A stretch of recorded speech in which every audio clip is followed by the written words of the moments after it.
À Felice Bauer. Petite leçon de tchèque. En tête imprimée. Écrit en tchèque. Office d'assurance contre les accidents du travail pour le royaume de Bohême à Prague. Prague, le 28 mai 1914. Au bureau. Il y a beaucoup à faire. Je n'étais pas méchant. J'étais en colère, triste et des choses de ce genre, mais pas méchant. Si je n'étais pas de toute façon insomniaque, cela aurait peut-être contribué à mon insomnie. Pour être précis, j'ajoute que ce n'est pas durant 2, mais durant 3 jours que tu n'as pas écrit. On en revient toujours à jadis. Comme dans toute l'histoire mondiale, chacun cherche son terrain pour le combat. Il ne me restera plus qu'à conquérir l'autre terrain, moi aussi. Une bonne contrainte pour une bonne chose. Dans les prochains jours, tu sauras approcher sur 2 fronts, à mon instigation, semble-t-il, par des marchands de meubles. D'un côté, par les ateliers allemands.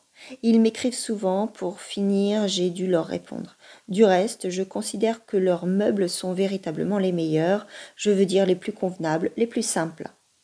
Outre cela, viendra un représentant d'une entreprise pragoise.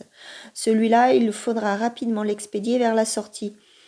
Il est venu me voir au bureau, complètement endormi. J'ai grommelé quelque chose à propos de ma léthargie. Il m'a donné sa carte de visite, a prétendu qu'en ex-berlinois il connaissait parfaitement ton goût, et est parti. Mais voilà qu'il est revenu dernièrement. Il était un peu mieux habillé, et comme je suis un calamite physionomiste, ma mémoire me l'a fait miroiter sous les traits d'un avocat renommé.